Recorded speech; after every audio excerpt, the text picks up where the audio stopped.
Cuffs are off, man. Get right. Too many left in these leagues, but I ain't gonna leave. I'ma get right. Get right. Down to the bottom and scratch it for all the. Hey everybody, Adam Rank here. What's up, everybody? It's Marcus Grant. This is AJ Dillon of the Green Bay Packers. I got to give a shout out to y'all at Get Right Fantasy. If you are not subscribed, what are you waiting for? You want to lose your league? Our league. Check out the Get Right Fantasy Network. You got to get right with the Get Right Fantasy Network. Best of luck with your podcast. Appreciate the support. And you're tuned in to watch my boys at Get Right Fantasy Network. Get you right. Enjoy the show. But I tune in every Friday. Strategies provided, I will lock in every way. So go and roll your sleeves up. Yeah, go roll your sleeves up. And I'm getting down cause I roll my sleeves up. And I'm getting right cause I roll my sleeves up. What up? What up? What up, world? We are back. I'm Anthony, aka Rasta. This is Get Right Fantasy Network. I'm here with my boy Phil Ruskin from The Extra Point, joining me on this lovely Friday, concluding with our Friday night football game, which we'll get into here in just a second, man. How you doing tonight on this lovely Friday evening? Bro, we got Thursday night football was a banger. We got a special edition from Brazil Friday night, which was a banger. I mean, how else could you start week one, man? It was awesome, man. Ravens Chiefs Thursday night, as you said, man. Ravens 20, Chiefs 27. We were a toenail away, a Kevin Durant toenail away from a 2-point conversion to see if they win or lose either way. I like that he was going to at least go for it and wasn't going to go into overtime. So that would have been very interesting. I wanted to see that happen so bad. And then, of course, we just got done with this one here, a whole different type of ending, which just shows you the NFL script is crazy. Packers 29, Eagles 34 in a just display of fantasy points. Interestingly enough, concentrated in kind of just two areas for the most part, which we'll get into here in a second, I'm sure. But to kind of recap these things instead of just open talking about it, I wanted to play kind of a little game. You know, I like the games you play over there on The Extra Point, and thought we had to bring that here to get right a little bit here, man. So I wanted to come up with my version of it. Panic or nah on these guys here, man. So Andrews, who went 2 for 2 with only 14 yards. You pulled your mic out. This guy. This is why we can't have nice things. Nope. So we had Thursday night football. I know, Rasta, we got a show sheet up, so I know what Rasta's going to get into here in just a minute. But I just really quickly just want to give a quick take on the games overall. Look, if you had Saquon Barkley, man, what an introduction, what a performance. I think for me, it was expected he would get the workload, but I can't believe the 3 touchdowns, almost 4 touchdowns at the end there. Tremendous showing from him, and I think it's just a good expectation of what you're going to see primarily the remainder of the season. Obviously, I don't know that 3 touchdowns will be sustainable every week, but he's the workhorse. There's no competition. I did like how Will Shipley was on the field and Kenny Gainwell were on the field at the same time. But obviously, the bulk of the Lions' share of the work is going to go through Saquon. So good to see A.J. Brown involved. Good to see Devonta Smith getting some run. I'm excited for Kellen Moore's offense. Good game, good teams, and lots of points. And that's, obviously what, as fantasy players, what we're excited about, what we're hoping for. For sure. I assume you're kind of just giving the recap. I didn't hear any of what you said. I was so just talking about Saquon being the guy. I mean, I don't think there was any surprises there. I think it was more for me in week one. What I'm looking for is just kind of some confirmation or some answers to questions I think we all had from preseason, from camp, that we're wanting to see play out. Maybe not all of the answers in week one, but at least some indications, some clues, if you will. And obviously by week 2, week 3, we should have some answers to some of these big questions we've got. For sure. So I'll try to get back to this whole panic or nah. Maybe I'll edit that whole section out. I got so excited, of course, ripped out the cord. But so as I was trying to say, and we'll get into the Saquon thing too, so that conversation will be continued. But Mark Andrews, man, 2 catches, 2 targets, only 14 yards, man. I say likely goes off. 9 catches on 12 targets for 111 and touchdown, almost 2 touchdowns, as we talked about. So are you panicking or nah on Mark Andrews? No, I'm not panicking, and I think there's a couple things really quickly to consider. Number one, he was in a car accident 2 weeks ago. Regardless of what the severity of that car accident was, it clearly shook him up. He missed some practice time. And then this week, he was limited in practice. So I don't think it's carrying or stemming from the car accident. I do think there's something going on with him internally. And at the end of the day, Harbaugh came out. A lot of people in the media came out and said, expect them to run a lot of 12 personnel. And we talked about it all offseason. Who is the wide receiver 2 for the Ravens? Because it doesn't look like it's Rashad Bateman right now. No. Right? And Devontae Walker wasn't even active. And so, I mean, they showed you pretty clearly, like, Lamar's going to run it. And I think Isaiah, like, I want to invert your question. I'm actually more excited for what likely could become. I think he ends up finding a role. So I do think you can play both of them. It's not wise. It's not going to be something you want to do, but outside of Flowers and Lamar's running ability, there's nothing there. So I think it's Andrews and likely coexisting, and I think they can coexist. And like all things, it's week 1. Let's not overreact. Mark Andrews is he's fine. That's what we're here to do, right? This is our overreaction check, segment here for you guys. It just didn't go the way you wanted it to go. And you know what? Not every player in week 1 is going to blow up, and then all of a sudden, you know how the season goes. It's going to be just fine. For sure. So that kind of leads me to the next point.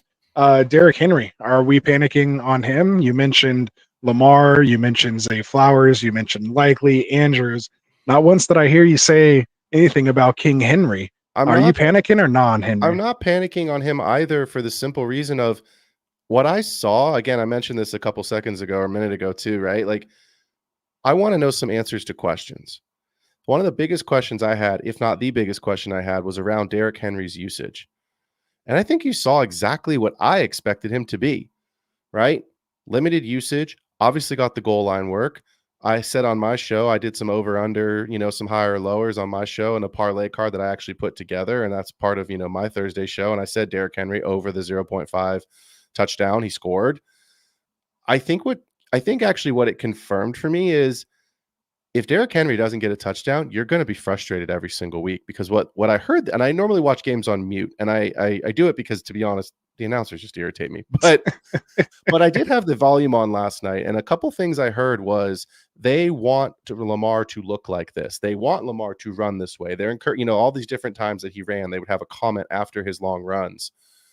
I know it's not always the best, because obviously injury risk increases the more he runs, but that's his game. He's lighter. That's what he talked about in the offseason. So I actually I'm not panicking about Derrick Henry. I'm just keeping the floor very high and the ceiling a little bit lower, or maybe right around where you drafted him is probably what you should expect. He's touchdown dependent. If he gets double-digit touchdowns this season, it's going to be a good season. It just might be weeks where he goes 3 for 34 with no touchdown. Yeah. So it's interesting, like you said, 1346, and then Justice Hill used a lot. 6 that was the other thing, catches, 8 targets, man, 52 yards, 18-yard long catch. Yeah. If you're in a dynasty league and you've got Justice Hill, and you've got him on one of your dynasty teams, hold him forever, right? Yeah, just stashed on your bench. I think he's gonna, at least what we saw in week 1. Again, it's a small sample size. It's only one game. I think he's gonna be relevant.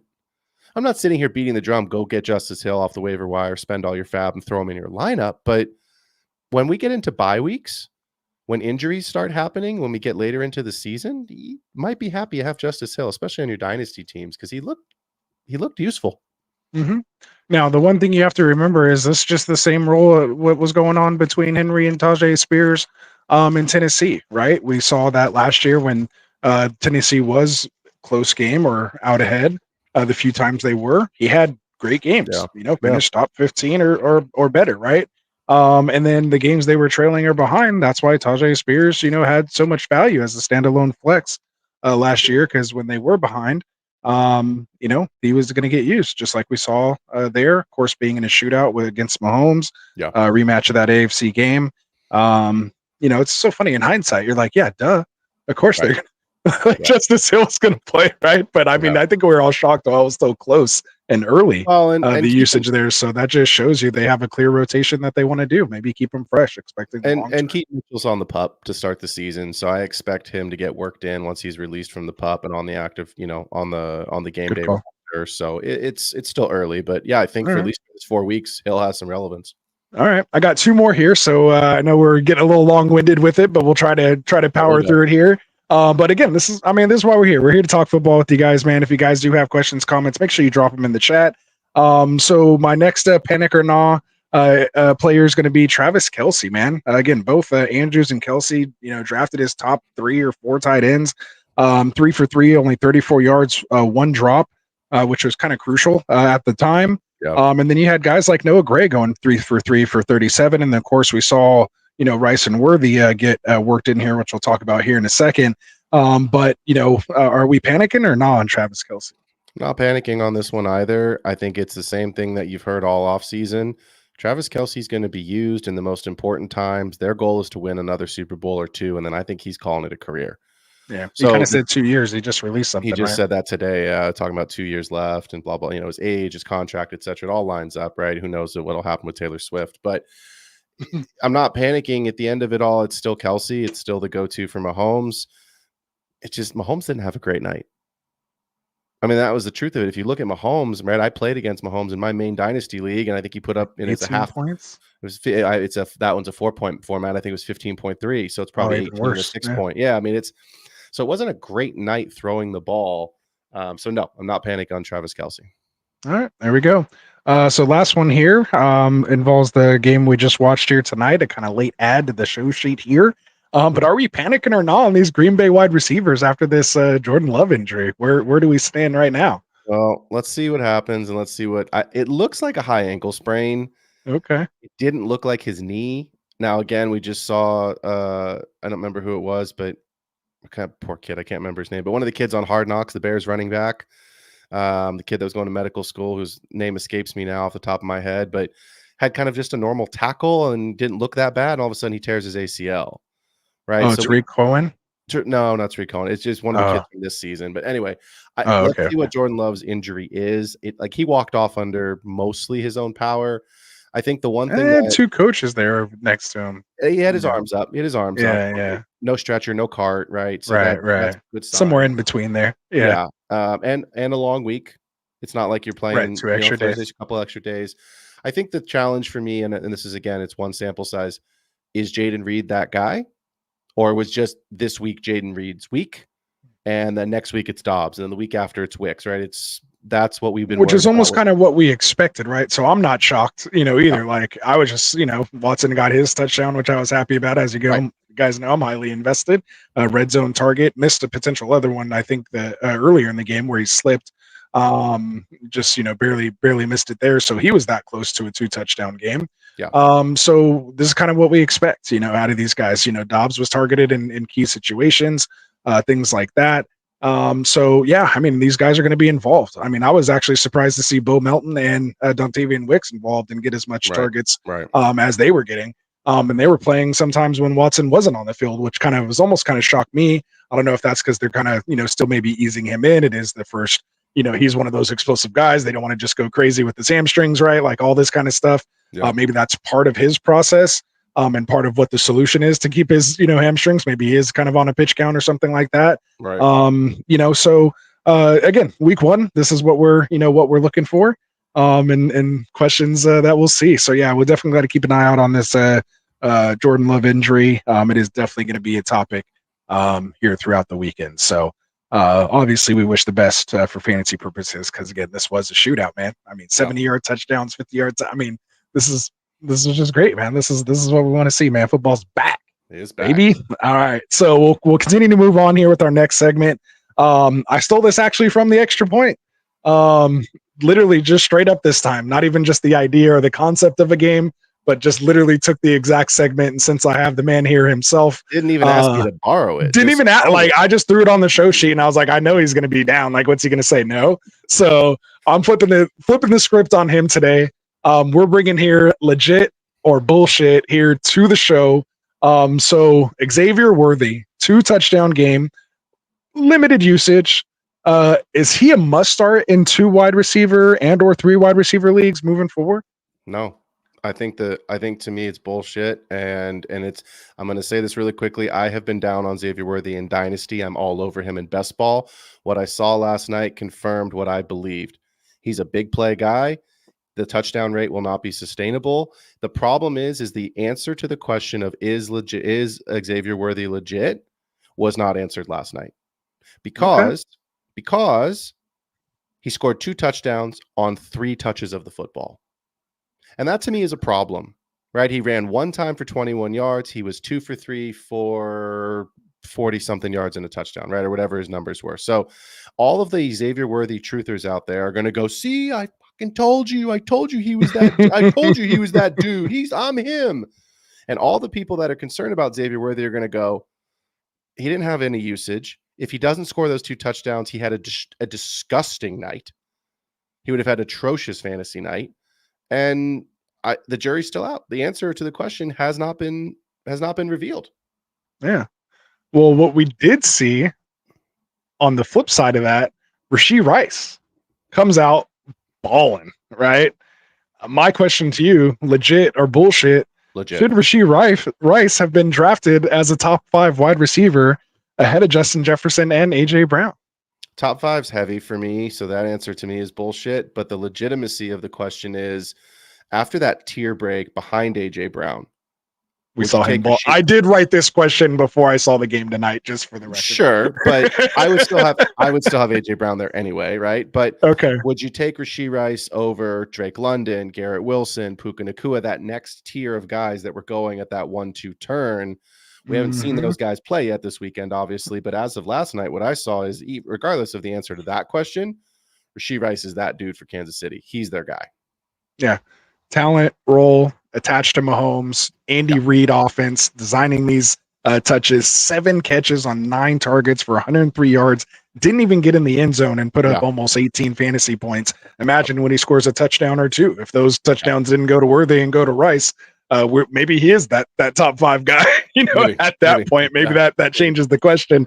So good stuff there. We'll see what happens with the Rashee Rice. If you grabbed him, and you probably had to pull him early, we were talking about by the times the real drafts rolled around, you weren't getting him in the 7th round anymore.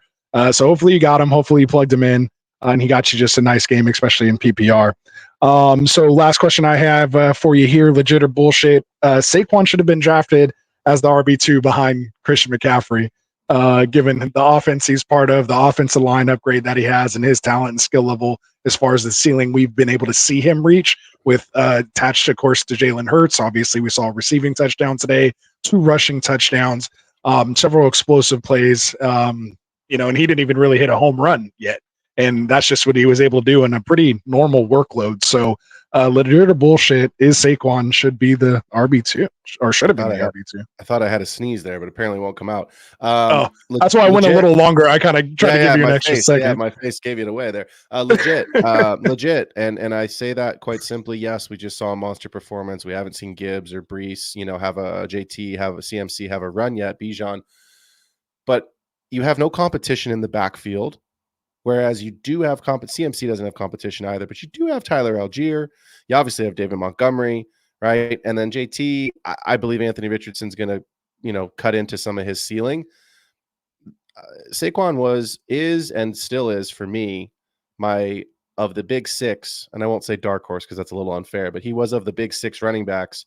He was my pick to be the overall RB1 this season because of that offense, Kellen Moore, the offensive line, the Eagles. So legit. Yeah, legit for me. There you go. 100%. Hey, that's spicy. I was trying to go for 3 for 3 there, and you 2 for 3. All right. Well, so we'll see. So good stuff, man. So that'll kind of just conclude. I mean, we could probably talk, 30 more minutes just on this, do a whole show just on these 2 games, just because this is all we've seen, and we've been waiting so long to talk football. But let's kind of move on. This is our start sit show here tonight. For those that are new to the channel, make sure you guys are hitting that subscribe button for us. And if you're already subscribed, hit that like button for us. It helps us out just as much.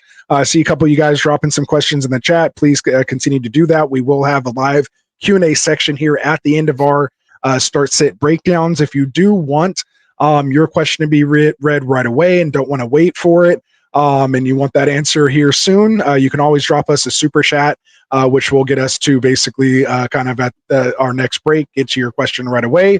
If not, you do have to go, you can always just rewatch it tomorrow and, just get your answer there.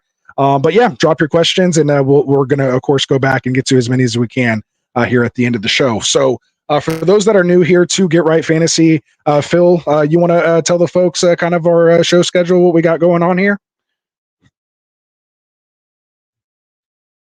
Are you muted, or is it just me? Sorry, that was me. I was burning up in this room, man. I take my hoodie Oh, off. okay. Yeah, You're spitting fire. That's why. You're spitting fire in that last man, segment. Hot takes, boy. We got shows 6 days a week. You can catch Rasta, our boy Rasta, and Frank host Overreaction Monday show. That's at 9 p.m. Pacific. Also the week 1 recap, and they're going to be talking through the top waiver wire ads, getting it ready for week 2. On Tuesday, make sure you tune in at 7 p.m. Pacific time for our boy Tycoon hosting the Fantasy Boardroom. Wednesday nights at 9 p.m., Rasta and Frank are back to host the Roster Management and Trade Talk Show, discuss the buy, sell, hold players you should be targeting.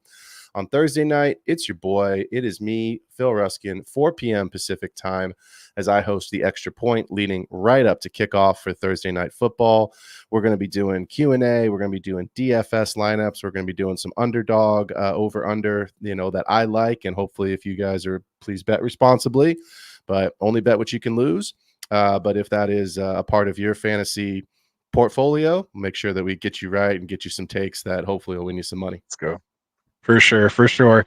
And for those of you guys who know and here with us here on Fridays, this was a little abnormal Friday with the Friday game, but starting next week, we will have still 2 different shows. We're going to break the start-sit shows into 2 separate shows, 6 p.m. Pacific, 9 p.m. Eastern with Mike and Kendall. They'll kind of be there for you East Coast folks, those weekly must-start and sit players, going through those like we're going to do here tonight. And then just like we're here right now, a little later, but normally we'll be 8 p.m. Pacific, 11 p.m. Eastern. Phil and I are going to host part 2 of the Must Start Sit show, going through the remaining games of that week, just letting you guys know who to start, who to sit. And then, of course, anything we can't answer on these Friday shows, because we're waiting for last minute injury, updates or holdout situations here. We will, of course, Mike will be with you Sunday morning at 8 a.m. Pacific to go through the active and inactive list, and he'll do a live start sit Q&A, and even throw in a little casual DFS lineup as well too. So again, make sure you guys are subscribed to us, hit that notification bell so you don't miss these shows when they drop. And we're here, we're live, we're always taking as many questions as we can. So yeah, and if you kind of want to get through some of this other stuff, check the description. We will drop the timestamps and chapters in there. And the links and everything are there for my boy Phil and our boy Kendall over at the tavern, and of course Tycoon at the boardroom. Just check out the description. And yeah, why don't you tell them again about the super chats and we'll get this thing going. I think you're muted again. You're so kind to mute yourself while I'm talking. What the hell is going on with my stuff? I don't know, man. You're good on that. Auto muting or something. So anyway, super chats, apparently not super mute, but super chat. If you guys want to get your questions answered, immediate response, other than the live Q&A at the end of the show, go ahead and drop your questions in the chat. Be sure to include league size, type of scoring, PPR, half format, 4.6 point. We may not be able to answer all of them, but that super chat ones we obviously will. You know what it is. It's time to roll our sleeves up. Let's get into it, man. I'm ready to talk about some of these games, sit, start, and obviously finish up the week. For sure. So before we get into the next 8 games that you guys, we left off on, there are a couple things on Wednesday we weren't quite sure of. So I kind of want to hit those real quick before we get into the 8 games here. So kind of, from our Wednesday start sit show, the big information news kind of came out today with Jamar Chase. He's technically listed as questionable with rest and contract situation as the designation. From what it sounded like, he finally talked to the press today. Sounds like he's going to play pretty much. The thing that was interesting is we got kind of conflicting reports. It looks like he was quoted as saying like, oh, he'll be ready to play, but will be on kind of a limited, pitch count. But then I saw another report come out where it was like, oh, he's ready to go and to play a full workload if needed. Higgins was out. Dealing with a hamstring injury that he got on Thursday. He's been listed as doubtful. I think he might have been upgraded to questionable there. So with that said, I want to ask you, are you starting or sitting Jamar Chase against New England if he is active, of course? I mean, you don't have a choice, right? Like Higgins isn't going to play. You drafted Jamar Chase in the first round, and I think you have to start him, and you just have to expect the ceiling could be pretty low in this first week. Makes sense. That's where it's going to be. Right. At least it's week 1, right? You'll hope when they get in the red zone, he gets the touchdown. That's what you'll hope. So the 4 catches for 60 yards that he gets, you hope one of those is the touchdown on top, and that'll make your week. At least be okay to get started given the situation. Yeah, hopefully exactly. He gets signed. They say they're not too far off. So at least the things that are being said weren't like Ayuk, and he ended up signing. Like, this all kind of seems positive. So we'll see what happens. As you mentioned, Teague is listed as doubtful. Doesn't sound like he's going. If he doesn't go, are you starting or sitting Joe Burrow? In a 1 quarterback league, he's probably your only quarterback on the roster. So you're starting him. It's still New England. It's not a great offense. I don't think we're going to talk about this game tonight because we talked about it last week. So I'll just say this really quickly. It does make Zach Moss and Chase Brown, if you have those guys, a little more interesting, simply because you don't have the big receiving weapons. And then Andre Yeshovas is the free square on your DFS cards this week at $3,000. He's going to be very popular, but it's a free square to get some salary savings. I'm not starting him in my managed redraft leagues or any of my dynasty leagues, but in my DFS leagues and my tournament GPPs and my cash plays, I'm absolutely taking the shot. All right. What about Burton? Obviously, if Yoshivav moves up, that means Burton moves up as well too. We saw what he did in the preseason. He was looked at in the red zone. Caught 2 touchdowns in the preseason. Would he be a sneaky play somewhere? I think it's thin, right? Like, even Yoshi is pretty thin. So it's like I said, if I don't want to start one, I put it this way: I'd rather move off all of them, and if I have the running backs, I'd put the running backs into a starting spot because I think their roles could get elevated. Otherwise, the pass catchers in this week, we don't know what they are, but I think the Bengals are probably still, even without the big boys, probably still good enough to win this game. And if they win on the ground, fine. Yeah, I think it is the lowest projected game at like 39.5 points. We'll get into that here in a little bit. But yeah, so not a lot of scoring expected, and the scoring that is expected is definitely on the Cincinnati side. So last other kind of one here, and then we'll get into our this week's start, or the second half of the start sit. Josh Downs officially ruled out. Does this mean you can start or sit AD Mitchell or Alec Pierce? Like neither, or maybe both of them against Houston, a potential shootout? I think if you believe it's a shootout, you can start Mitchell. I wouldn't start Pierce. Mitchell seems to be the guy. I'm not really in on Michael Pittman this week. I like the Texans defense. So I think it's actually a sneaky play that Mitchell could be the better of the 2 wide receivers as they try to eliminate Pittman and say, look, Mitchell in his first game has to beat us because we know they're going to be focused on the run game with JT and Richardson. So I think there's going to be some open looks for Mitchell, and he showed that last real game in preseason, man. He lost his helmet and still managed to get across the goal line. So yeah, I think he's a flex play if you need him. Very nice, very nice. All right, man. So let's get into it here. We'll start breaking down this. I want to say this week. Normally it would be this week. Like normally we'd only be doing the second half for us here. So we'll get into the first game. Where are we at timestamp wise? 28 something. No, you're good. So let's get into Panthers at Saints, man. We have the Panthers coming in, given 4 points to the Saints, who are favored here with a 41.5 point over under. Division battle. Obviously, we're sitting we're sitting a lot of guys in this game. Not a very fantasy positive game. To me, I only have the really must start as Chris Olave. But a couple people I do want to talk about. Let's start with running back here, Chuba Hubbard. Could he be a sneaky start here against the Saints?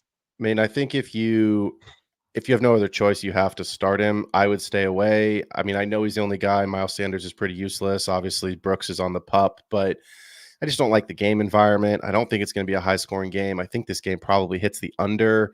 You're really hoping that Hubbard finds the end zone, and if he doesn't, I don't know that it's going to be enough to really be a difference maker for you in your lineup this week.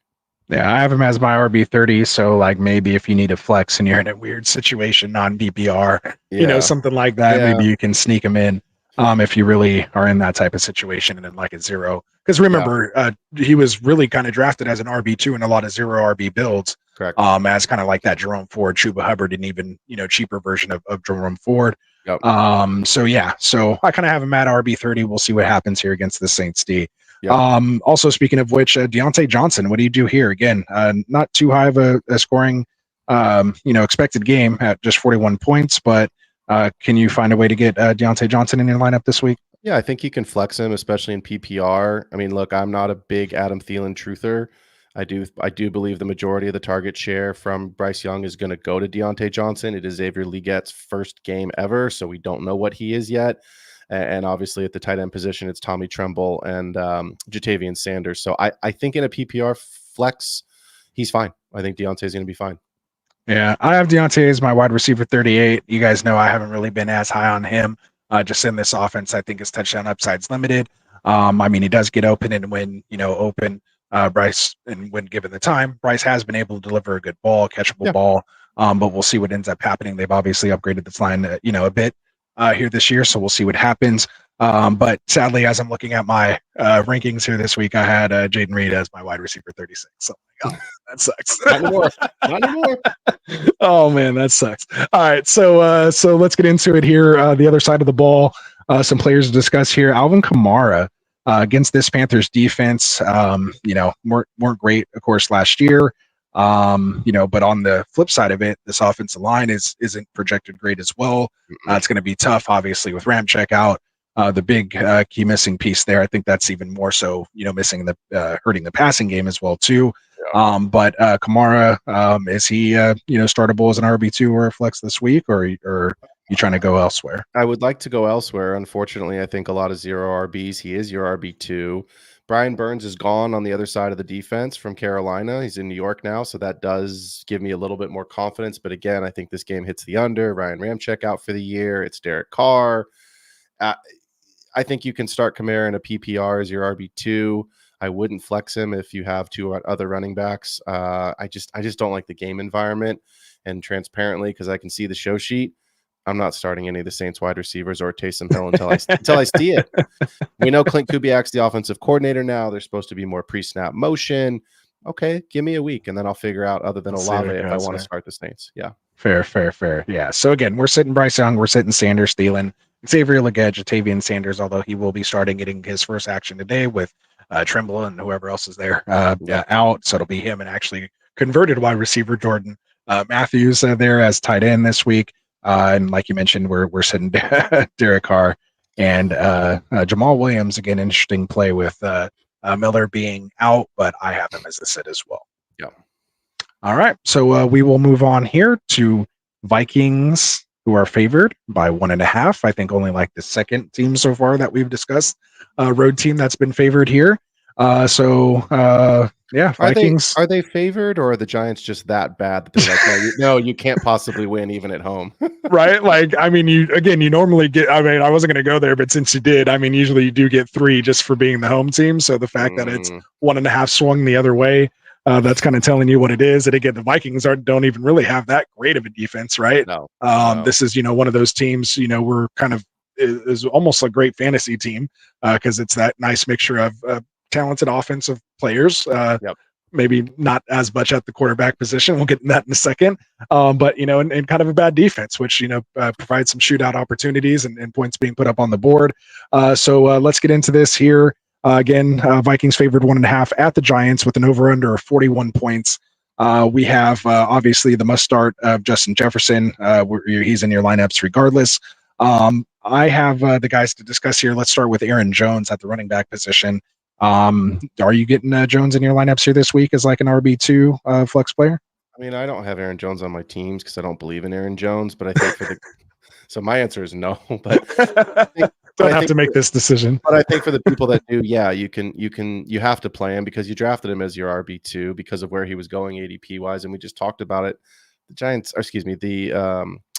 The Vikings defense doesn't scare me, so I think he's probably touchdown dependent, but high floor, low ceiling. There you go. I actually have Aaron Jones as my RB19 and Alvin Kamara as my RB20 and half PPR this week, literally back to back in this game here. So that's kind of where I'm at. And what else we got here?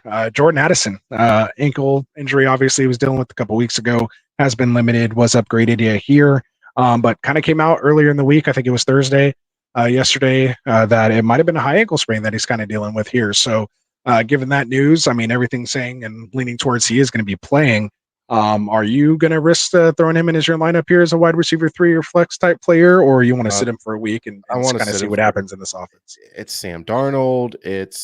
It's not a great game environment. I mean, these teams aren't very good, but at the same time, like, just because they're not good and they can't stop it doesn't mean there's shootout potential, because I don't think either offense can really score a ton of points. So it's hard for me to sit him because of where you probably drafted him, because he was such a screaming value given this potential suspension that we thought would come. He dropped a round or two, but the vibes aren't good.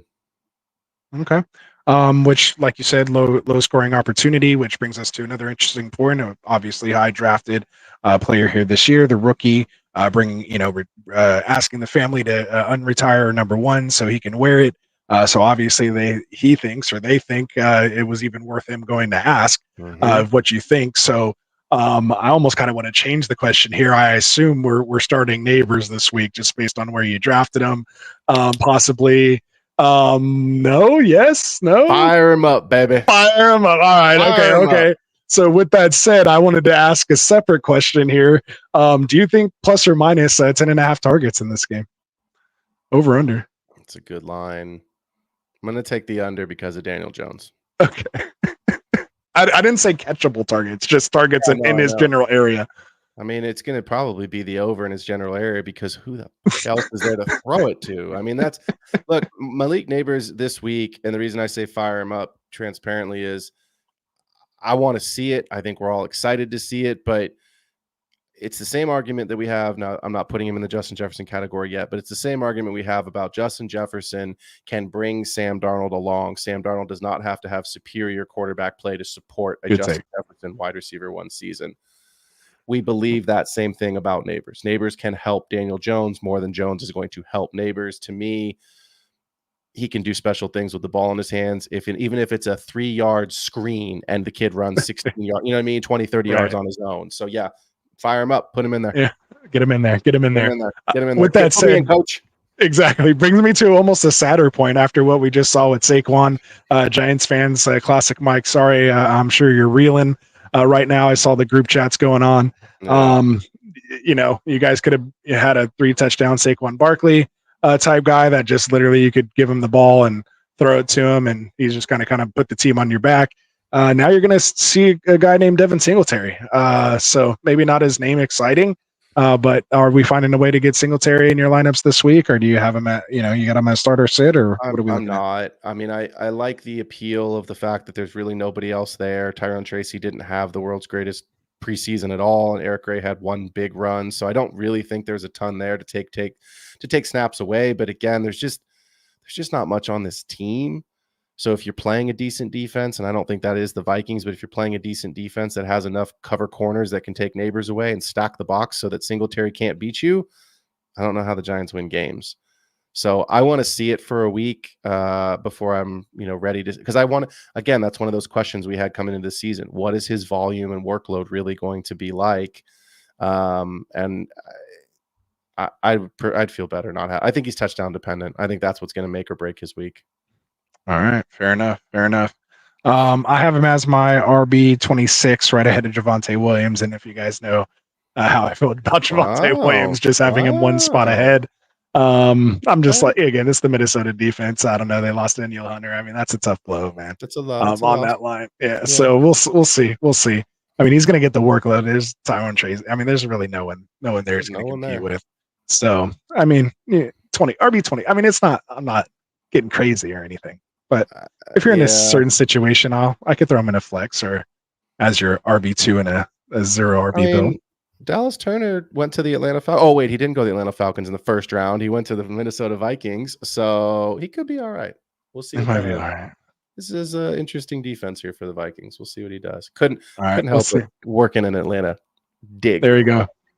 All right, so I have Sam Darnold as a must sit, in one QB and super flex league, so that's why I didn't bring him up. I also have Ty Chandler as a sit. Maybe he could have been a player to discuss. Ball Powell, Munt, Daniel Jones, Robinson, and Slayton, the other Giants wide receivers. I have those all as sits. Anything there you disagree with? Or are you ready to move on? Let's move on. All right, let's do it. So bringing up our next game here is going to be Raiders at Chargers. We have the Chargers favored Not by 39.5, by 3.5. I apologize for the typo there. And we're looking at a 40-point over-under, which did actually drop. It opened up at 43.5. Obviously, the news here with Chargers wide receiver Palmer dealing with a knee issue. So I have really no one in this game as a must start. Do you agree or disagree with that? Yeah, I don't think there's anybody that I'm really plugging and playing into the lineup. The exception might be Devontae Adams, simply because he is the volume guy. He's the alpha. Let's discuss it. We did. Yeah, I mean, we saw him be the number 2 overall target earner in the league last year behind CeeDee Lamb, and that was with mostly Aiden O'Connell. Now, Aiden O'Connell is the backup, meaning Antonio Pierce clearly believes that the Minshew is giving him a better chance to win. So if you're telling me that Minshew's giving us a better chance to win, sorry, I hate the Raiders. I'm a Niners fan, but I was like, you're getting close there. Yeah. You were really assuming the Antonio Pierce rule. I was in the coach. I could see the branding behind me. There's the coach in you. It was the coach in you. You're right. It's always the we, right? Yeah. Point being is that I think at the end of the day, you are going to see Devontae Adams just get peppered with as many targets as he can possibly take. So I think I don't think he's a must start, but you probably drafted him to start him, so he's probably in your lineup. All right. Let's talk about Zamir White. Obviously, he was kind of taken in that RB dead zone here. Obviously, the opportunity with just Madison and who else? Lauby. And they still have Abdullah as well too. I don't know. I haven't looked at that. I hope we don't have to look that deep on. Yeah, I was going to say that'd be a little tough. I think it is though. Anyone in the chat want to let me know? But yeah. So are you finding a way to get White in your lineups? No, I mean, I'm not. So this is another question that I have for the season is what is his pace? His pace at the end of the season was insane. We know it's not sustainable. What's his usage? What's his volume? I'm not getting him in the lineup this week, even though I don't think the Chargers are that good. This game kind of reminds me a little bit of the Saints-Panthers game. I think it hits the under. It's not a very sexy game. I don't know there's a ton of points here, and I just don't see these offenses going up and down the field. So I think White is touchdown dependent. If he's your RB3 on your roster depth chart, I'd sit him. But I know a lot of people are excited about him because they believe he's going to be a volume monster in the way that ended. So if he's your RB2, you're playing him and you're hoping that he does start this year the way he ended last. All right. The only other guy that probably this offense will go through, because I do have Myers as a sit, is going to be Brock Bowers, new rookie tight end drafted. Looks like he's active and gonna be active here. I think he was dealing with something. I don't know. I didn't write it down. But I saw he was active today. So are you getting him in your lineups, or are you kind of waiting to see him? He was drafted like kind of early, like compared to other tight ends. I mean, he was being drafted almost like a starter. It depends where you draft. Like, it depends when you drafted. If you drafted him if you drafted him 2 or more weeks ago, yeah, you drafted him as a starter. I saw him go as the tight end 10 in the league that I just had last week. So I mean that's still a starter in a 12-man and 10-man league. It's true, but like it's thin. I want to see it. Again, I'm not a big fan of Gardner Minshew and Aiden O'Connell, whoever. I mean, we know it's going to be Minshew at least for a bit, but I need to see it for a week. Sam Laporta broke the model last year. Historically, rookie tight ends start very slow. Laporta obviously had the career season, or the career year in his first, It's also because of those 10 touchdowns, which I don't see this Raiders offense being able to do. Never. So that's my argument against Bowers. But I'm with you. Yeah, I would if you can afford to sit him.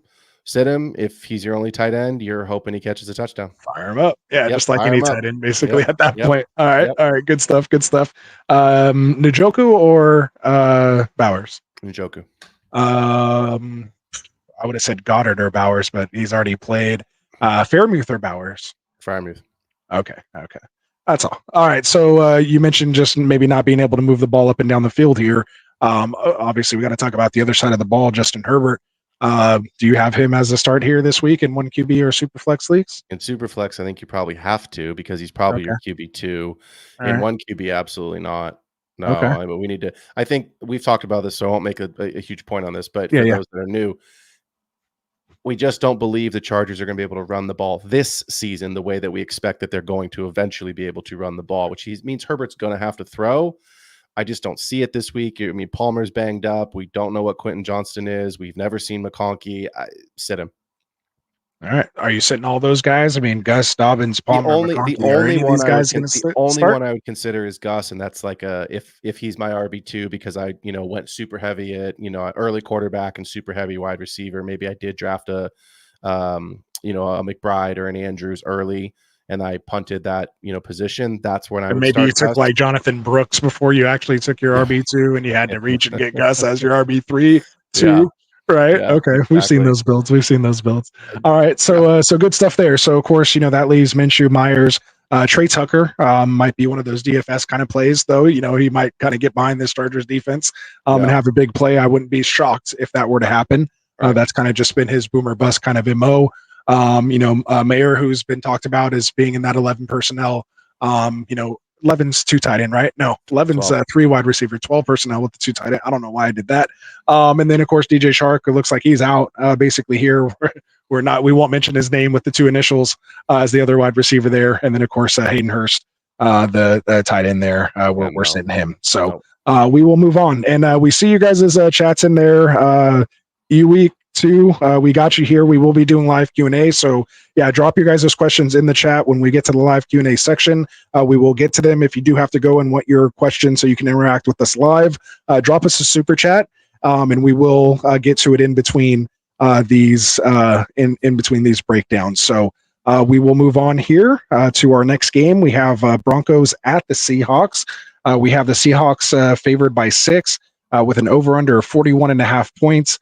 I have my must starts in this game as Ken Walker going up against this Broncos defense, who allowed, I think, the most points to running backs last year. I think that was a lot kind of based on that Miami Denver game. I think it was a little skewed. I have to kind of look at the DVOA, stat on that. But either way, it did happen. So you can't say it didn't. But yeah, so Walker I have as a must start here. I have DK Metcalf as a must start, but I kind of I have him in between that. Let's just give it a little quick discussion. Obviously the only reason I have him as a potentially even not starting him is he's getting Surtain.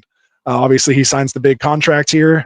Most likely will get shadowed by Pat Surtain. It's what they showed to do against them last time these 2 teams matched up. Has DK been able to grow? Will they put him in motion here this year with Ryan Grubbs, I believe, the new OC from Washington? Is it right? Am I right? I don't know. I got to get my coordinators correct. But yeah, the dude from Washington.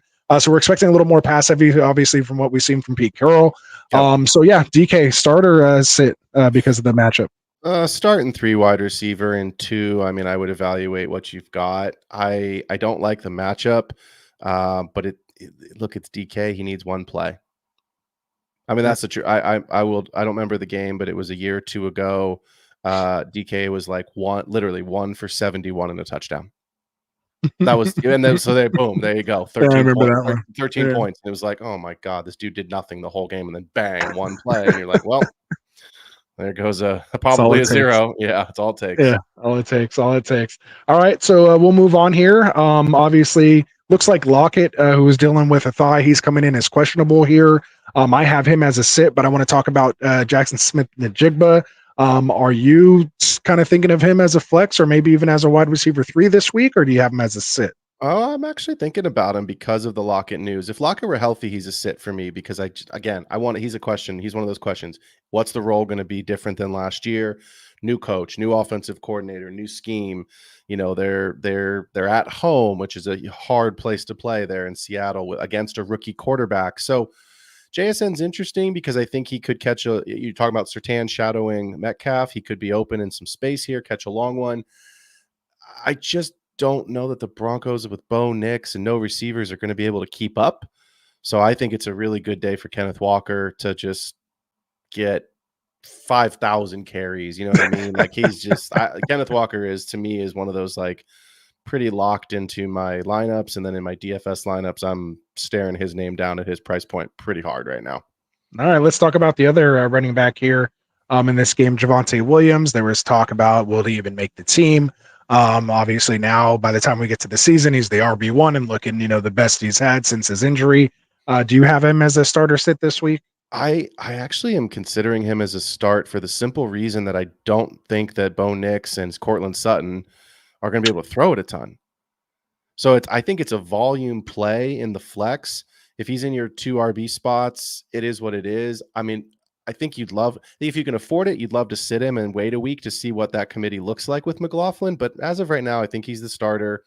I think it's a volume play. Even if McLaughlin takes some carries away, I just don't believe in the Broncos passing attack. So I think it makes both those players interesting. If you lost T. Higgins and now all of a sudden you need a flex spot and he's on your roster, that becomes interesting now. Okay, so you said you are still comfortable as an RB2 in certain builds, of course, your 0 and 0 Yeah, builds. so I mean, if I started with Bijan or Brees and I didn't take anyone until, Javonte as my 2, then yeah, I think, again, I think this week, especially with Bo Nix, his first game on the road in Seattle in a tough environment, I think the running backs in Denver are interesting, similar to what we could see in Cincinnati this week. All right, and then McCullough, is he flex worthy?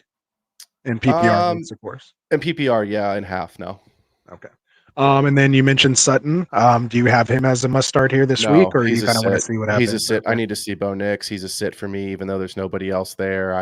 Look, if he didn't, he had a good touchdown season last year with Russell Wilson, but the volume and yardage was awful. So I don't. Okay. I'm not into it.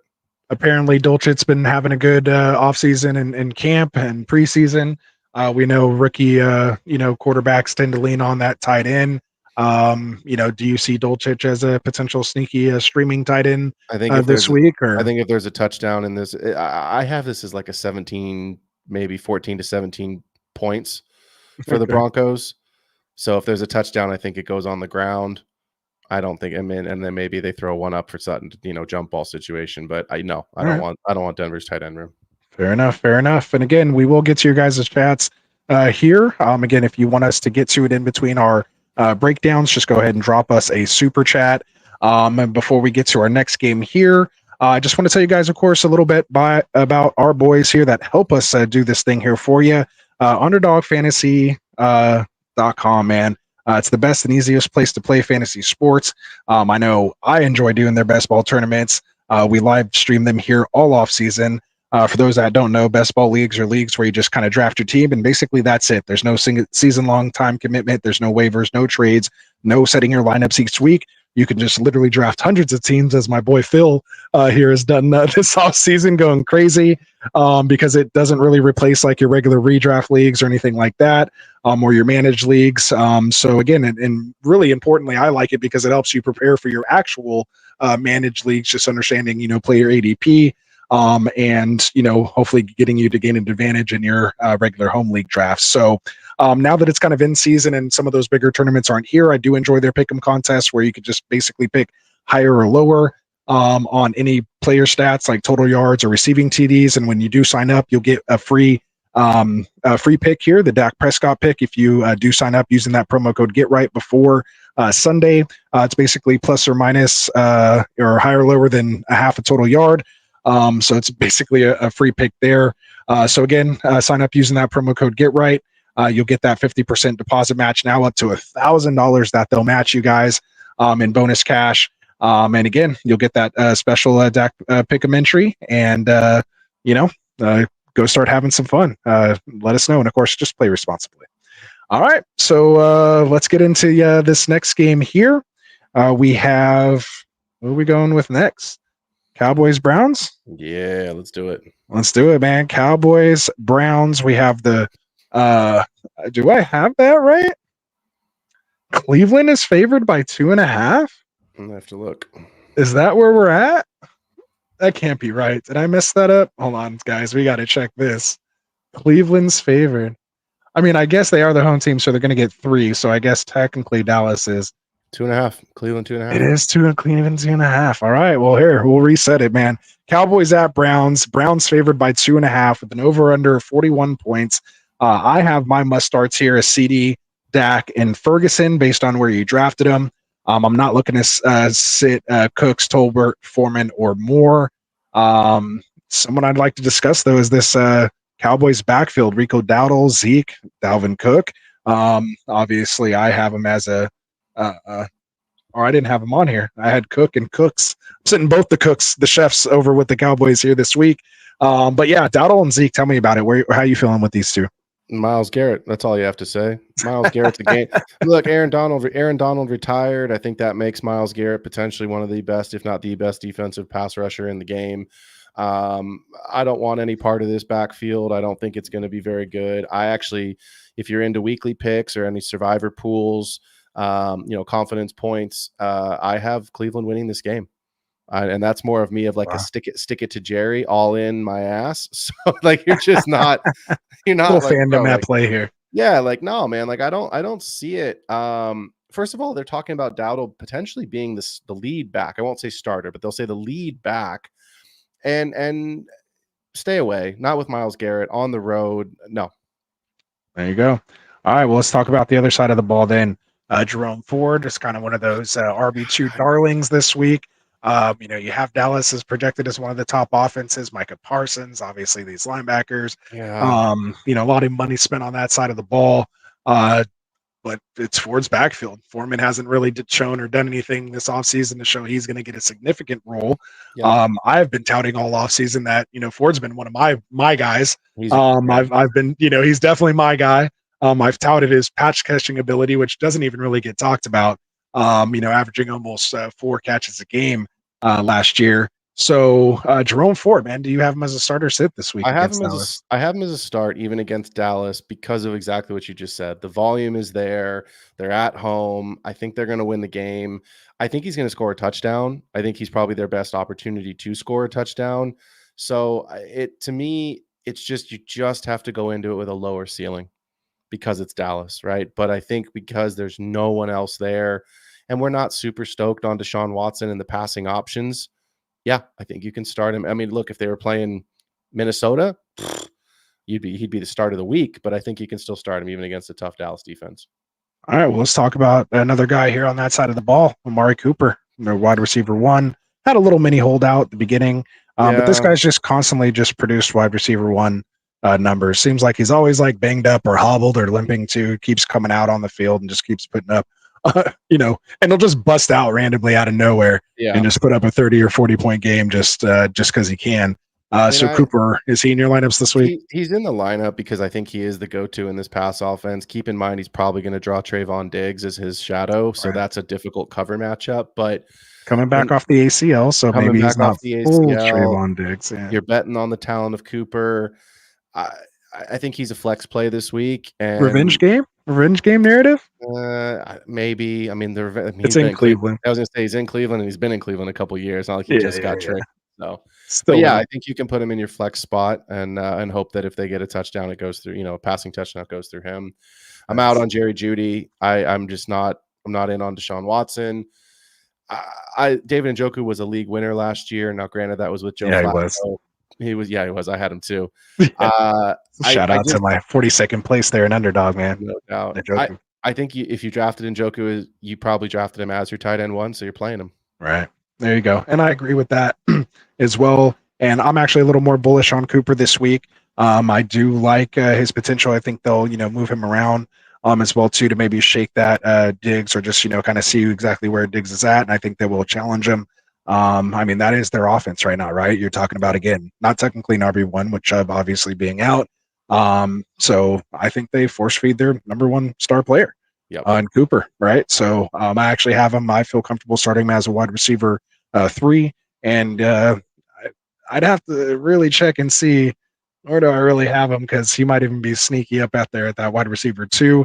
As we got closer to draft time, I just found myself kind of when I was at that spot in the draft and saw kind of Cooper's name, he was someone that I was like, all right, I actually have him ahead of DK Metcalf, and I like that matchup there. So yeah, I have him as wide receiver 16. So right behind Debo, London, Cup, and MHJ. All right. So let's see. I think we pretty much talked about everybody there. So we can go ahead and move on. Not doing too bad, but we'll try to pick it up here a little bit. So we have next game here is going to be Commanders at Bucks. Bucks favored by 3.5 with the over under of 42.5.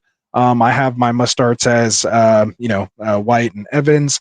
Rashad White, Mike Evans.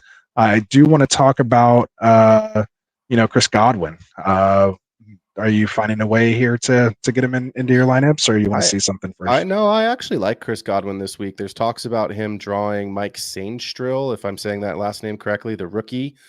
He's back in the slot. It's a new offensive coordinator. I don't project the Commanders to be very good. The Bucs are at home. So I think you can actually play Chris Godwin this week in your flex.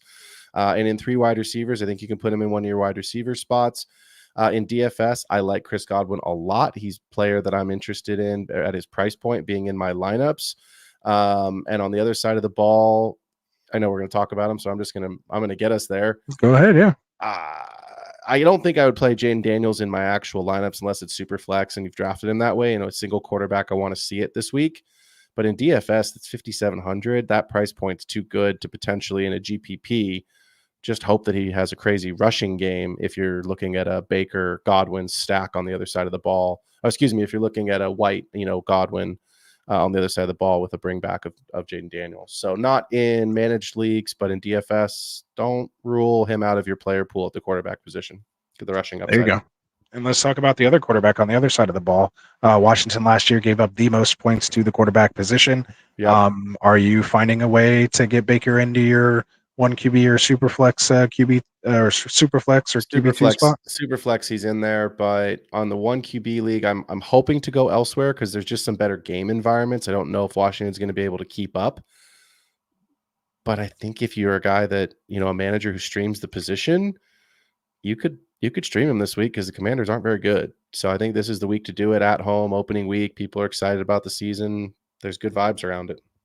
Yeah, I actually have Baker and Jaden Daniels 15-16 back-to-back. And I have him ahead of guys like Stafford and Geno and Purdy. Have those two ahead of those guys this week. And of course, Watson, Daniel Jones, it gets ugly after that. Yep. But yeah, so good stuff there. Let's talk about Brian Robinson Jr., another one of my guys. I have a lot of shares of him. Can you find a way for him to find some usage here against this Bucs defense, who's usually been pretty stout? Yeah, I don't want him this week. He's another one of those questions in the offseason. Is it going to be B-Rob? Is it going to be Eckler? Is Eckler the third down guy? Is it more of a timeshare?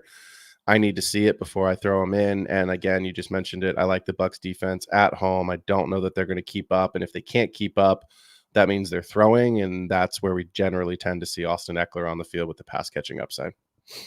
There you go. And let's talk about Terry McLaurin. Obviously the departure of Jahan Dotson. It was playing tonight. Really nobody else there. I have both the Browns, Diami and Noah Brown, the new signee over there, as sits this week, along with Eckler, who you just mentioned. But Terry McLaurin, can he find a way into your flex or even wide receiver 3 spot and have PPR leagues? I think start him because of the volume, right? And especially, like I just said, if the Buccaneers get out ahead and the Commanders have to throw, everything's going through him. To me, I've never been as high on Terry McLaurin as everyone else. We've never seen a wide receiver 1. He's had 17 quarterbacks in his career start for him. So this is hopefully the one with Jaden Daniels. We all believe it is, but based on volume alone, yeah, I think he's in there, especially in a negative game script.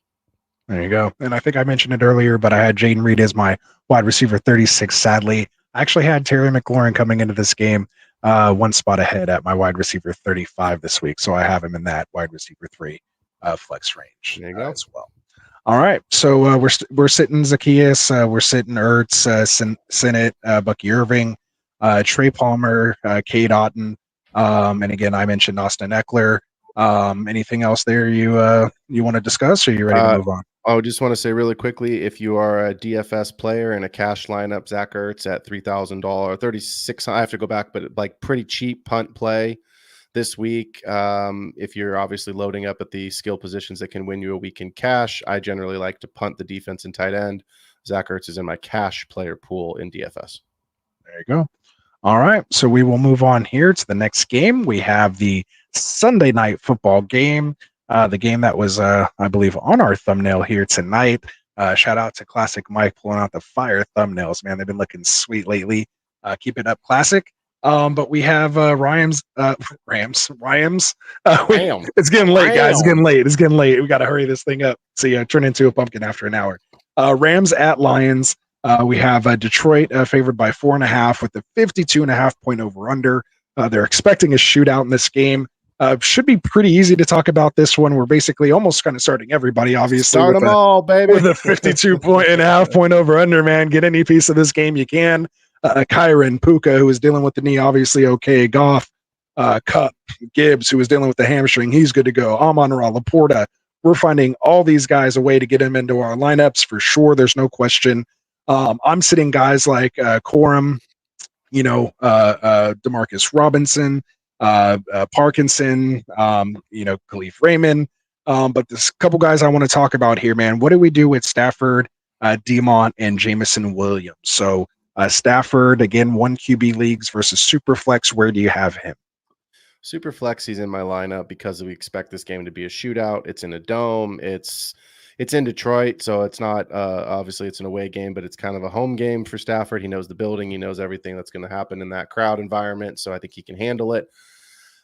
I worry a little bit about his back. I know he's been kind of carrying this back injury here these last 10 days. The vibes have been fine. It's not like there's, concern, but it's Stafford. He's going to slug it out and he's going to be just fine. I'm not probably starting him in 1 QB, just even though I love the game environment, I love everything about it. I'd rather start Jared Goff. You know what I mean? Like if Stafford's in my team, if I have a 1 quarterback roster and Stafford's on my roster, he was drafted as my QB2. I'm playing whoever I drafted as that high-end quarterback because I probably drafted Josh Allen or Jalen Hurts, a guy like that, and came back with Stafford super late. Right. That makes sense. And yeah, so for me, I actually just made the move as you were talking to actually move Jared Goff ahead of Joe Burrow. So I moved him up to my quarterback 8 this week. I do have Stafford, as I mentioned earlier, behind Baker and Jaden Daniels at QB 17. The thing that worries me that I didn't hear you kind of talk about here is this Rams offensive line. That's the only thing that kind of worries me going up against a fantastic pass rush with the Lions, man. Obviously, we saw what they did against the Niners. You and I, of course, saw that firsthand in an amazing NFC Championship game last year. But they have some wreckers on that side of the ball. Hutchinson, of course, a couple other guys. It worries me. Will Puka and Kupp be able to develop routes downfield? Is it going to go to a quick, check game? Will Kyron be used as a little dump off? Maybe Corum does get in there as like a 3rd down type role. So I am interested to see this game. I think it's going to be awesome to watch just as a fan. But yeah, so if you can find a way, of course, to get Stafford in your lineups, I couldn't get him in my top 12. But I definitely have him as a solid, QB2 or super flex this week for sure. Again, in this potential shootout. All right. Anybody else Jameson Williams. We got to talk about JMO. Start him. We start him? Get him in there? Start Monty. All right. Xavier Worthy factor?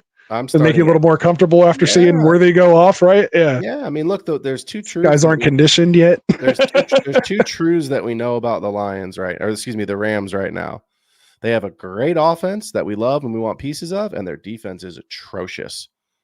So start them. You're starting all these guys. I would start Monty and I would start Jameson Williams and hope he gives you what he normally can give you on his big week, games is a big, long touchdown. Okay. And that is what's in. Obviously, again, with no Aaron Donald there on that side of the ball, but, they did, make some moves over there. So, we'll see. But again, like you said, it's not expected to be great. I do have Dave Montgomery as my RB 17 here this week. So I have him as a solid RB2. Yeah. All right. So we'll move on, man, here to the game you and I, I'm sure, are waiting to talk about here. Good thing they put it last because we probably would have spent maybe like 30 minutes on it if we had it first. It sucks though, man. We have to wait the longest to see a game to get this Super Bowl loss taste out of our mouth. And it could even be worse just to lose against the Jets, on Monday night with everybody watching in a Super Bowl hangover. But don't let me be Debbie Downer here.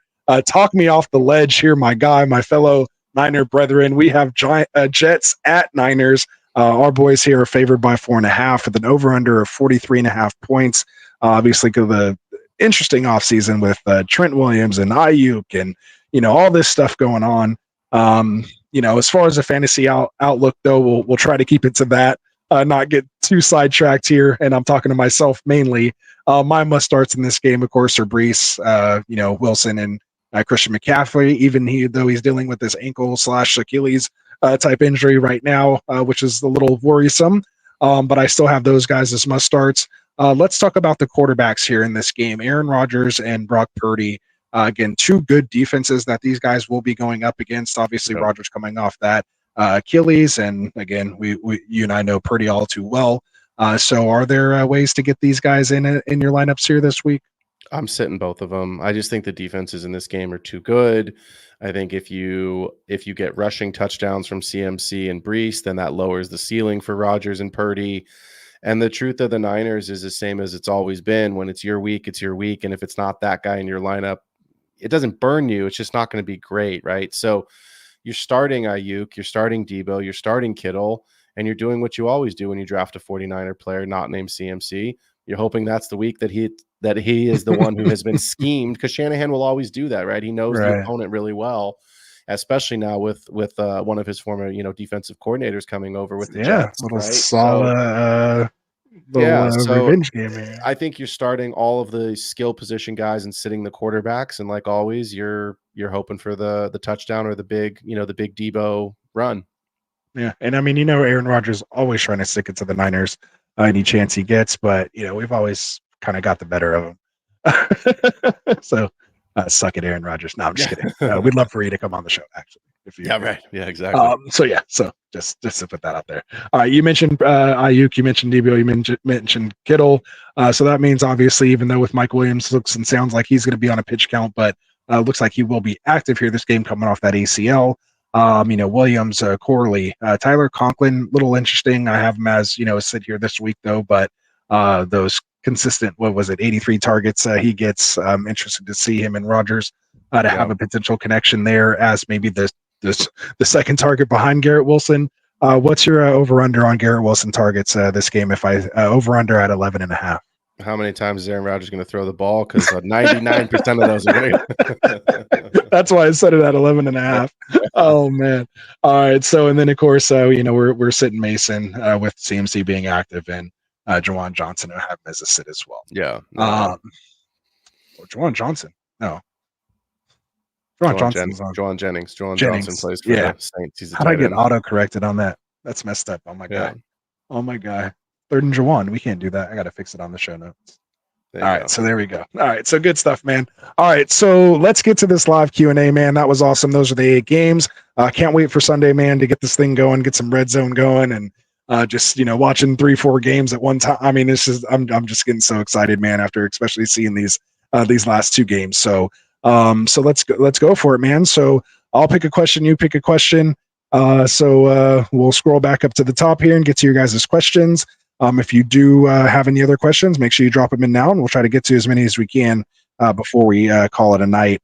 It is getting a little late here. So we have Josh here in the chat saying start Caleb or Dak. It's a 16-man PPR team. His team's Dak, Caleb, Achane, Zeke, CD, DJ Moore, Njoku, and Tank Dell. So you starting Caleb or Dak in that situation? I'm still starting Dak. I know the matchup's a little bit, I won't say easier for Caleb, but I think it's rookie player, first NFL game. Dak's been there. He's done it even on the road in Cleveland. I'd still start Dak. That's where these people are looking at my show notes and my rankings, which they are on our website, getrightff.com. If you guys want to check out our rankings that are up there. I have Dak as my QB 13 and Caleb as my QB 14. So back to back. So Dak to me as well. Do you have one, or you want to pull up the next one? Javonte, Brian Robinson, flexing on PPR. So basically a standard league.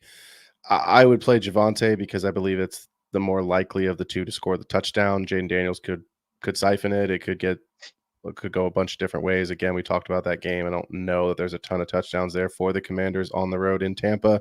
So I'll start Javonte in a standard league and hope he falls in the end zone. If he's going to score a touchdown, it has to be like on the first drive. They have to just get like a good game script and get it in there and just get a nice rush in there for Brian Robinson. I technically have Javonte Williams at 27 and Brian Robinson Jr. at 29. Just because, again, that matchup with Seattle there. And like you mentioned, I think he will get the touches as much as I don't like it. I almost want to just change it because I feel like I need to stay on brand with Brian Robinson, and how I feel about Javonte. But I guess push come to shove, I do have Javonte ahead here. So, although I'm rooting for Brian Robinson and have him in several places, so I hope he still scores either way. So we'll go to the next question here, and you can look for the next one here after Johnny's. He says, in PPR, are we still starting with Burrow, or should he risk it and go Caleb Williams this weekend? So we kind of talked about this at the top of the show.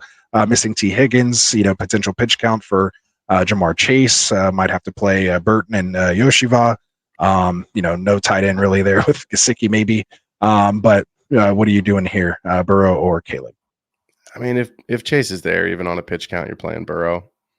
I mean, I think if this is week 2 and we see something, if we see enough from Caleb, then I would actually start Caleb, because I don't like the weapons. And again, New England's awful, and you probably get it done on the ground. But I want to see at least 1 week from these rookie quarterbacks, especially in a single QB league. If it's super flex, then we're not even having this discussion. But in a single QB, I need at least to see 1 week before I'm putting him in the lineup.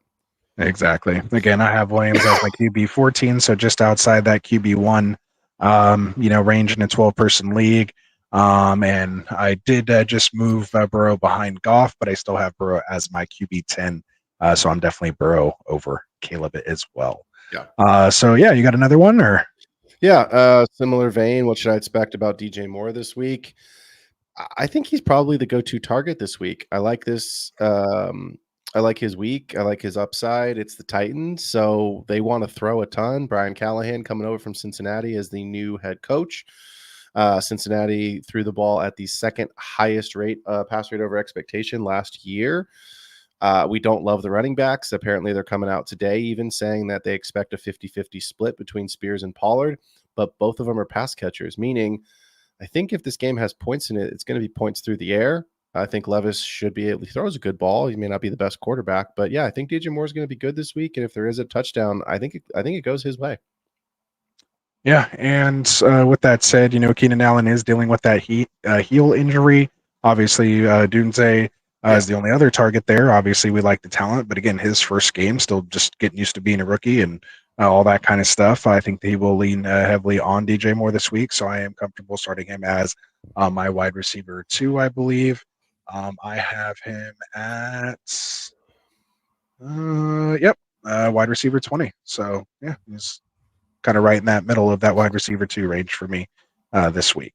So next question we have here is from our guy here, eWeek 2K. He says, need a RB2. He has Swift, Ford, or Chase Brown. It's full PPR, so sounds like one of those hero RB builds. I have several benches, at least on mock drafts, and a lot of best ball that have these these exact guys as my RB 3, 4s, and 5s. Giving you a little time here to think about it. Who do you have over Swift, Ford, and Chase Brown? Yeah, I mean, as much as I love Jerome Ford, the Cowboys defense, I mentioned him earlier when we got to that game. I think he still is a start based on a volume play. But if you're looking at an RB2, I think Swift has the most upside against Tennessee versus Ford. Even with that volume, the Dallas defense is a much better defense than Tennessee.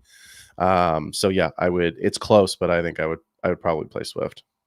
Yeah, I actually have Ford here as my highest ranked RB at RB 22 this week. You guys know he is my guy, so might be kind of wishing that maybe more than thinking about it, processing that way. But no, I mean, again, I just like that opportunity there. Again, his work in the passing game, I think, can give him a nice floor there for you. The thing I'm worried about with Swift, of course, is the touchdowns.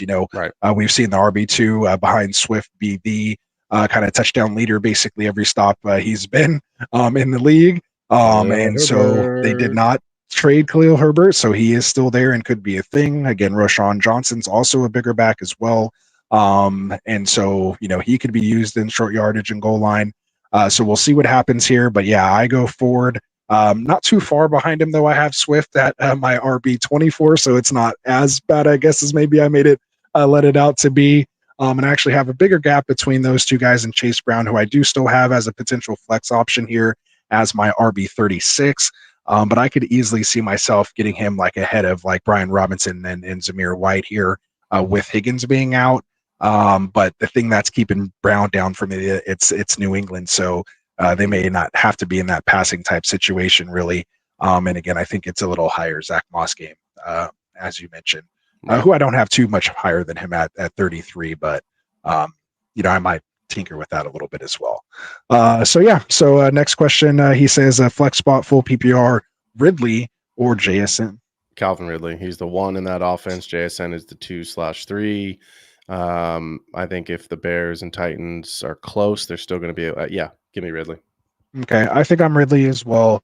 I would like to consult my sheet, but my thought process is just basically what you said. Now, had Tyler Lockett been out completely, or for some reason he is ruled out late, let's say that happens last minute. Shout out to Classic Mike at the Active and Active show on Sunday mornings. If he ends up being out and we have the same question, Ridley or JSN, would that tilt it for you a little bit? It depends. I mean, Jalen Johnson's probably going to be covering Ridley, I would think. We still don't know what DeAndre Hopkins' status is. He says he's playing, but I haven't heard something definitively that says like he's full go and I know he's active, but what is his health status? If Tyler Lockett's out, it does flip it to JSN. Okay, there we go. Wanted to get that out there for you because I'm high on JSN. I'm actually higher on JSN. I don't think I have much Ridley just based on where he's going, and I try to make a little rule for myself this year to not just draft guys on bad offenses. Like it was just a very simple, basic thing that sometimes when you kind of do this too much, you get caught up in the numbers and all this other stuff. Sometimes it's just as simple as just draft guys on good teams that are going to put up points, and sometimes that's all you need. So go ahead. Yeah, could Jaleel McLaughlin have a big day because Bo Nix is checked down Charlie? I just don't. Seattle's defense is still really good. We don't know what that's going to be. So could he have a big day? Maybe. Will he? Probably not. I'm really, really interested in this game to see what his usage is and snap share is compared to Javonte and what that looks like going forward. All right, there we go. And we talked about it earlier, so I won't stick up too much of that. But as you probably saw in the screenshot that I sent in our group chat, Jaleel McLaughlin, 40% owned on Underdog, my number one drafted guy on Underdog. So if he hits big guys, you guys might be seeing a lot more of me doing this basically all day long would be awesome. So Robert, when we were talking about the Washington game, we actually did not mention Luke McCaffrey, the brother of our guy, CMC over there. No Luke McCaffrey love this week, Phil? No, not yet. I mean, it's the vibes and the camp reports haven't been good. Then all of a sudden they trade Jahan Dotson and it's still not good. And then this week it's like, oh, he's in the starting lineup and he's number 2 on the depth chart. Well, let's see what it looks like because it's Terry McLaurin and then fill in the blank. There you go. We got Wicked in the house. What's up, Wicked man? He says, I had to show these well-informed bearded gentlemen some love tonight. I can't believe I'm actually included in a conversation that says bearded gentleman, which is why I had to bring this comment up. So, my first time ever in my life growing out basically needing facial hair. I've been in sales my whole life, so it's always been the clean shaven, kind of everyday type of look. I've had like a goatee or a chin strap here and there, but not this full-on beard. So appreciate that. All right, enough of that. Let's see. What else do we got? Do you have another question in there? I see there's a couple more. This is not because I got a shout out. This is simply because I wanted to bring this up. Please do. On my show on Thursday night, I went through Underdog, higher or lower, and I had 6 bets that I gave my take on. Travis Kelce was my free square, obviously, is just a half of a yard. That was a hit. So we won there. Derrick Henry with an over rushing touchdown. We took the over. That was a yes. We hit there. Whatever the Saquon bet was. We hit that. Yeah. Rashee Rice, 61.5 receiving yards. I took the over. That was a yes. Mahomes, 1.5 passing touchdowns. I took the over. That was a no. Saquon, anytime TD score. I took the over. That was a yes and yes and a yes. And Devonta Smith on the last play of the game, 11.15 fantasy points. We took the over. That was a yes. So 5-1 this week. Nice. If you played that card, hopefully you did, and you can Venmo me a couple bucks for a beer. Appreciate you. There we go. Throw us a super chat, man. We'll get there. Have a coffee on you guys now. Good stuff, dude. That's fire right there. Make sure you guys keep checking that out. Yep, we got Danny in here, man. Go ahead, read it off. And Danny, hopefully you hit that subscribe button for us, man. We'd appreciate it. Swift or Mostert in full PPR. Give me Mostert. Even in full PPR, give me Mostert. Yeah. The game environment, the Dolphins offense, he's still the starter. Let's go, Dolphins. Fire it up. Give me Mostert all day. Yeah. Until I see him not scoring like the most touchdowns and being the RB2 in the league, I'll Yep. believe it while he's healthy. So Yeah. yeah, I'll go Mostert. I mean, they're basically the same kind of. I mean, if you want to talk about injury history, they're basically the same guy. Just Yep. Mostert's been healthier, more recent, and produced higher, more recent. 100%. So there you go. Pretty easy. You got another one there? Yeah, with Higgins out, who would you plug in? Odunze or Ridley? It's Ridley in PPR. I love Rome. Rome's going to be a great player in Dynasty. We've got tons and tons of shares. I need a week. Demario Douglas, Keon Coleman, BTJ. I'm going to let you go first because I think I know what I want here, but go ahead. So interestingly enough, I'm sure everyone in the audience is probably saying and thinking we're probably both going Keon Coleman. But interestingly enough, give me Brian Thomas Jr. in this Miami shootout with an option here. Get him into your flex lineup over these guys. I want to see it with Coleman first, but give me a little BTJ in there. Get a little saucy this week. But I mean, we all know Coleman has the potential highest upside being attached to the best, quarterback and all the targets and all that. Our brains are, it's like we're in sync, man. Oh, really? Oh, okay. Give me BTJ. If they're not playing Miami in this game where they're going to have to keep up, it's Keon Coleman, obviously, but give me BTJ this week in week 1. So, and because I've kind of seen it in the I've kind of seen it, and that's what I mean. They kept running Coleman out with the second string. Once they pulled the starters, Coleman was still out there. Like they needed him to still get more reps. And we talked about this. Coleman wasn't a high drafted or highly touted prospect. It was his landing spot and the quarterback and opportunity and situation is what made him fly up our draft boards, not necessarily the talent. And we didn't see it flash in the preseason, but we saw Brian Thomas Jr. flash here in this offense. So, and again, with this potential shootout, with this going against this depleted Dolphins defense, man, give me some BTJ. I'm with you. Last one here. 12-team league. He has Jordan Love, Saquon Barkley, and Bijan. Woo! Drake London, Devonta Smith, Evan Ingram, flexing Christian Watson. On the bench is our boy Jaden Daniels, Gus Bus, beep beep, Xavier Worthy, Keon Coleman, T. Higgins, Luke McCaffrey, Darnell Mooney. What do I do if Love has an ACL tear? So as we've been doing the show, I have Jordan Love in my main dynasty league. It is a start 2 quarterback league, so not even super flex. You got to put 2 guys out there each week. I have Anthony Richardson and I have Jordan Love. So I have been checking this the entire show. Bless you, Rasta, times 2. It was 3 actually. So 3. There you go. Right? Yeah. It was a tough one there. Yeah. I just saw a tweet that said it is a sprained MCL and or a high ankle sprain, but we'll see how accurate that is. So we don't know. Obviously, I would 100% assume they're going to be doing if they've not already done an MRI, but what facilities like in Brazil. The question is, what do you do if Love has an ACL tear? Nothing. You start Jaden Daniels. Yeah, you just roll with him, man. You drafted him for a reason. We expect the rushing upside, like any other quarterback, to be there. You've seen Justin Fields be a QB1, and he's not even a starter on his own team, but his rushing upside for fantasy because of the scoring makes him a valuable play, and that's obviously what we expect Jaden Daniels to do with better passing accuracy. Yeah. The good thing is you'll get to see it for a week before you have to throw him in your lineup next week. So it might be more of a next week issue. At least right now, you got pretty much a full game out of Love at this point. And let's just hope it is an MCL, which is about 2 weeks, maybe even a week. Put a brace on it with the quarterback. He's not real mobile anyway. So let's hope it's just that. High ankle quarterback. Maybe he gets back in 4 weeks. Typically 4 to 6 weeks on a high ankle. But again, he's not a mobile guy running.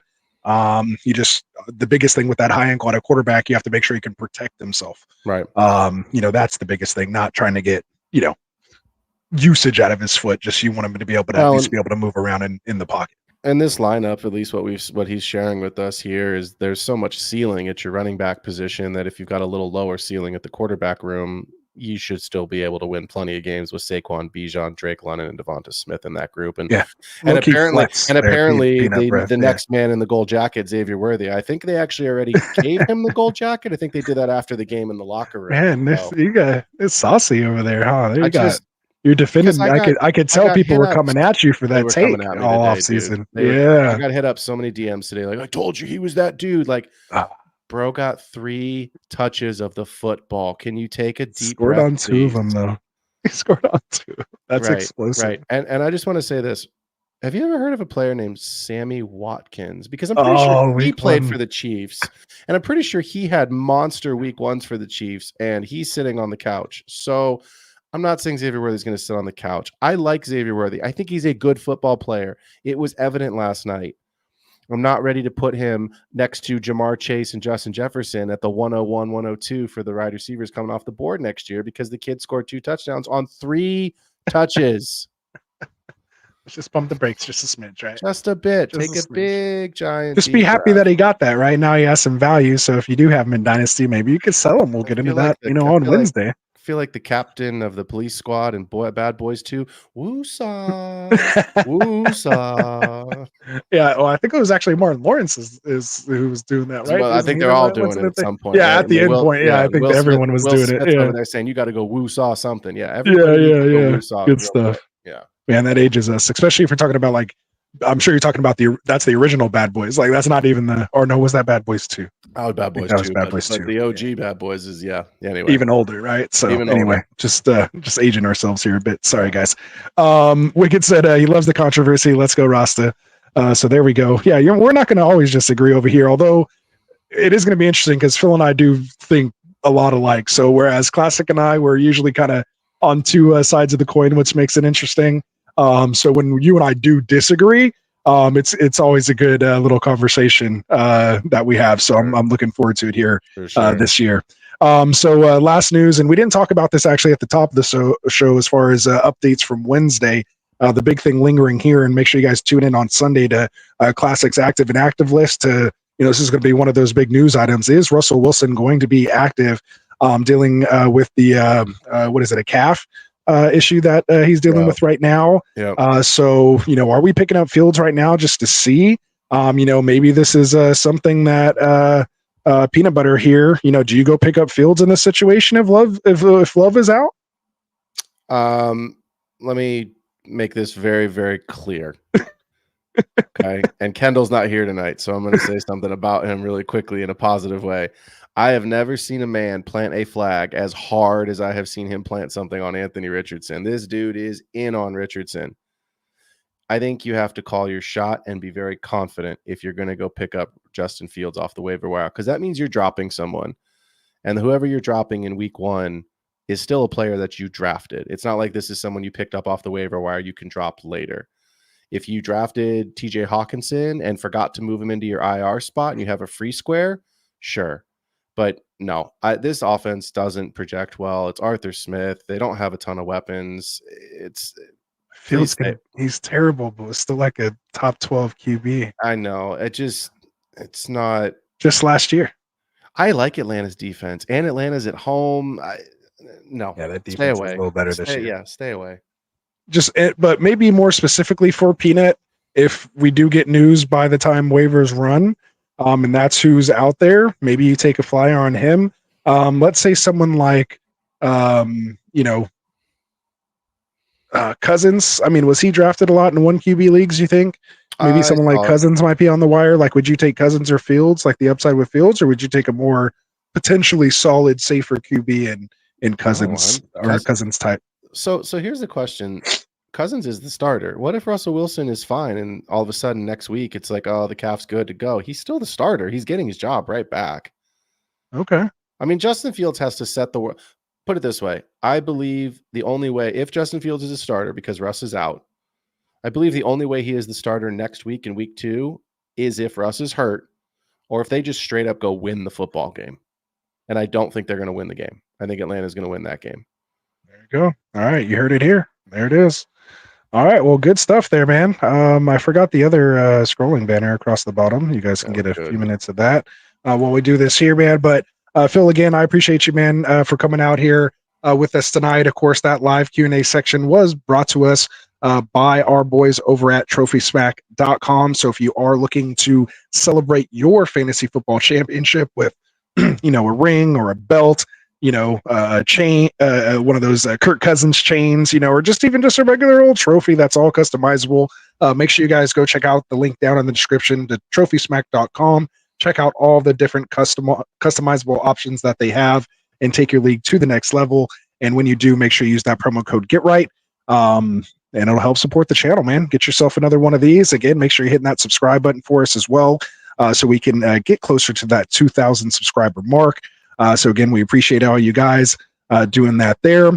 So you know the drill, Phil. I'm going to turn it over here to you, man. Again, appreciate you, coming and joining here with me tonight in this new schedule. I'm looking forward to it here this season. So tell the folks, though, what you got going on over on your channel, where they can find you and all that good stuff. Yeah, so obviously I'm a part of Get Right. Ross and I will be here every Friday night holding it down with these sit-start matchups. West Coast, Best Coast. But you can find me on Thursday nights at 4 p.m. during the season. That's 4 p.m. Pacific, 7 p.m. Eastern time. And I will be taking you through DFS, best ball. If that can work, my show is very, very in the offseason, heavily Dynasty. If I can work in some trade targets during the season of guys you should be looking at on the Dynasty, through a Dynasty lens, I'll obviously do that. If you've got questions about your Dynasty roster, certain things you're thinking about, where should I be looking for some value? Should I be doing some trades? You can DM at P Ruskin on Sleeper. I will always make sure to either feature the question on the show or get back to you on my own time. And the sad part, Rasta, I don't have a show this week. I will be traveling for work. So I am, but the good news is I told this to the folks on my show the other day. I'll make the announcement here. I am working to add an in-season podcast only that would be available only on Spotify and Patreon. And that'll probably release on Tuesday nights. So that'll be just totally different content, separate than what you'll get on the live show each and every Thursday. So hit that like and subscribe button. You can catch me at the Extra Point on 4 p.m. Pacific on YouTube. Obviously, you can you can also listen along on Spotify and Patreon. There you go. So trying to up our little production game there just a bit. So that's good stuff there, man. Again, love having you here on Get Right. Of course, make sure you guys do support all of our channels here. Make sure you guys go check out Kendall's channel over at the Fantasy Football Tavern. The links are down in the description. And of course, our boy Tycoon over on the Fantasy Boardroom.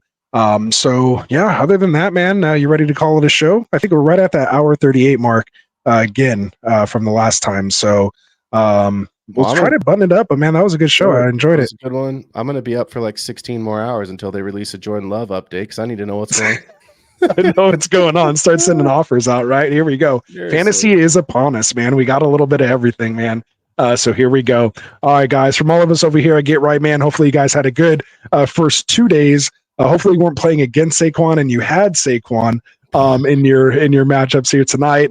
From all of us, man, from Dustin, for Frank, for Classic, for Tycoon, for Kendall, my boy Phil, and of course for me, Rasta.